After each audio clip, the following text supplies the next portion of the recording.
I'm going to tell you about my miracle. July 28th, 2016, me and my son was out to work like any other day in Los Angeles, Orange County. And we gets a roof, we gets up, we're working on it. Just as we finishes, the homeowner comes out and asks me to go up and take pictures so she could see what it looked like. So I told my son, I said, hold the ladder, I'm gonna run up and take pictures. He said, oh, I'll go up. I said, no, just continue cleaning up, I'll run up real quick. So I goes up the ladder, and as I'm taking pictures, the sun is in my face, it's glaring into the phone, and the pictures ain't coming out right. So I'm kind of stepping left and right, trying to get the picture. I loses track of where I am, and I steps back one too many times, and I steps off the roof, which is about 1.5 stories, close to 2 stories. I was standing on the ridge cap. I falls and lands on my head on concrete. I remember hitting the ground, and I remember getting the wind knocked out of me. My boy comes running over saying, oh my God, Dad, are you okay? You all right? And I said, I'm fine, son, don't worry, I'm fine. Let me get my breath. So I sits up, and I stands up, and I tells my boy, don't worry about it, I'm fine. Put the stuff in the truck. I think I need to go to a hospital. My arm is dangling with bones coming out of it at this time. So he goes and throws everything in the truck, and he told me, forget the stuff, let's just go to the hospital. So on the way to the hospital, I feels hot running down the side of my face like water. And every time I touch my face, there's no blood. But what had happened is I had cracked my skull, and I had an epidural hematoma on the brain. And what I done is I dislocated the eye socket and shattered the side of my face, including my arm, and I also done damage all over the brain as far as multiple hemorrhages and all over the face, multiple fractures. So I picks up the phone, I tells him I have to call Mom, tell her I'm going to the hospital, but I'm okay. As I'm on the phone to my wife explaining what happened, she asked to speak to my boy. She said, hand the phone to John. I hands the phone to my boy, and my wife tells my boy, your father has brain damage and he's not gonna make it. Go to the closest hospital. Don't drive to Cedars, go to the closest hospital. Your father has internal bleeding. I know by the way he's talking, he's not talking right. So my boy gets me to the hospital. I don't even remember getting through the doors. When I gets in the hospital, I was going in and out of consciousness.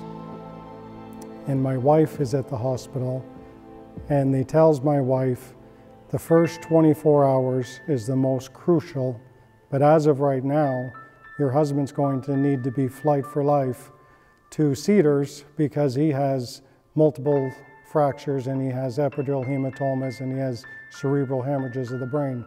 He's probably not going to make it through the night. The doctor comes back and says, the last x-ray we took shows that the blood has stopped bleeding for now.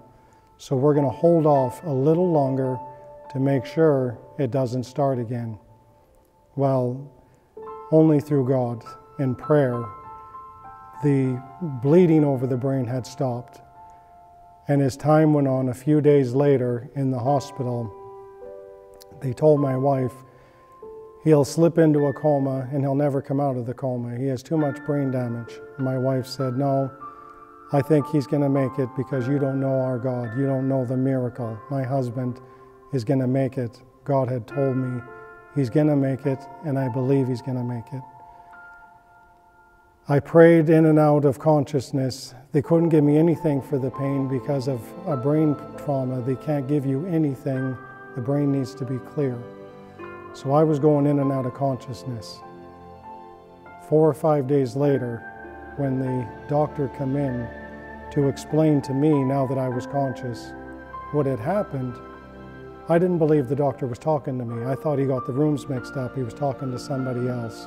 When the man showed the x-rays, and it showed the side of my face crushed, shattered like a windshield, dislocated eye socket, everything in the brain was literally like it was a sponge wrung out with blood. It was black on the x-ray.